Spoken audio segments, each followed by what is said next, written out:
This is honestly, this is the ongoing discussion of AI.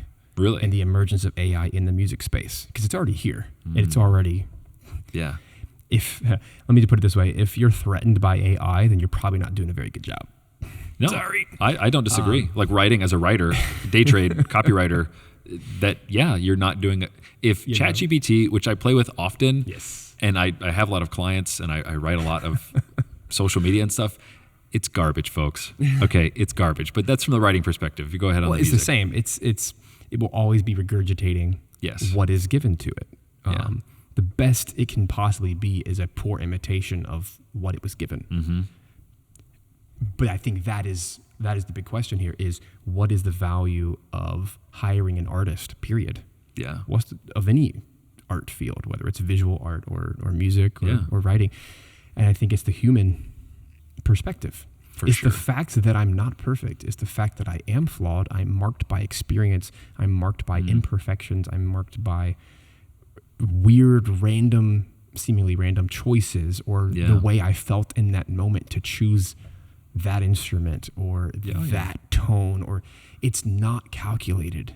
Yeah. It's simply a visceral artistic response to all of my life experience kind of summed up in that moment. Yes.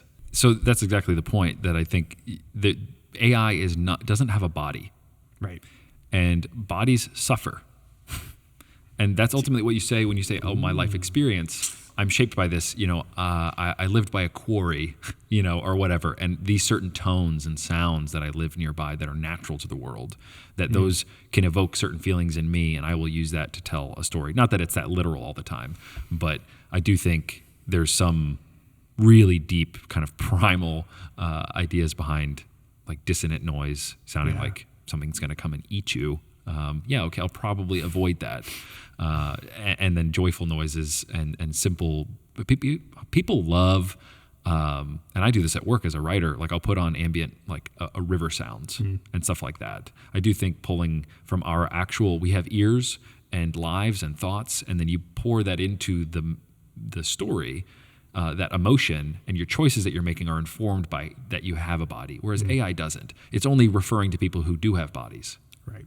And we can maybe have a different conversation 10 years from now when these robots have ears and eyes and whatnot. I think I saw early on last year during the kind of AI pop that they had somewhere somebody had made a mouth for an AI thing. Oh, weird. And to see if it could sing and whatnot, and it just started screaming. I love it. And I think it's just like that sums it up. Life is suffering. Creepy. Get used to it.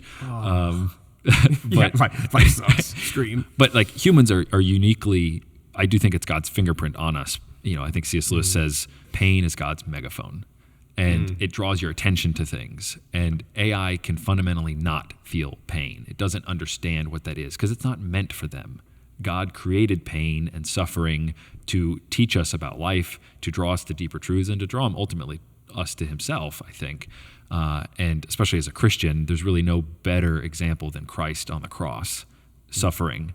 What does that have to do with AI and music? It has everything to do with being a human who has a body, and Christ came and had a body, still does. And I think that's what we're going to get back to. We realize the embodiment of humankind.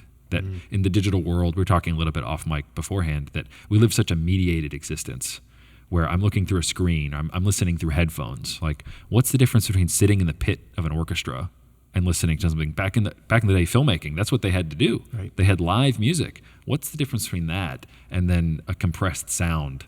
And I'm sure your ear is super tuned to like the degree of quality involved with that. That most people are watching something without headphones on their phone.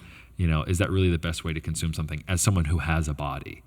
That is the true mediation. It's almost a double mediation to experience my body and then a screen, or like how Teslas pump in fake car sounds, versus like I'm going to go get in an American muscle car and I'm going to feel that actual sound and the actual engine. I recommended a book to you just before we got on the mic, The World Beyond Your Head by Matthew Crawford. And he gets into all of this, that the idea of the mediated existence actually destroys what makes us human.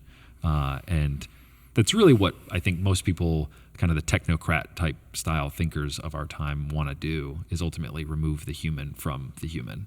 That error thing you're talking about. Yeah. Even though an AI could probably make a more technically accurate piece of music than you. Undoubtedly. You know, but that's not what people. I paused because people will want whatever we feed them in a sense, right? That's kind of pop culture, but I think from an artistic standpoint, that's a larger question, isn't it? It's like, what do people actually want from art? But I think at the core, if we strip away the monetization of it all and the business side of it all, everyone is wired for good storytelling, and there are. I don't want to say there's any right or wrong way to tell a story, but there are proven There are ways. rules, though. Yeah. You know, I mean, there are just as much in music. Like exactly. Seeing someone try, the unlikable hero is something that most people, we've kind of grown to be accustomed to it, but I think it's going to overstay its welcome in a little bit here.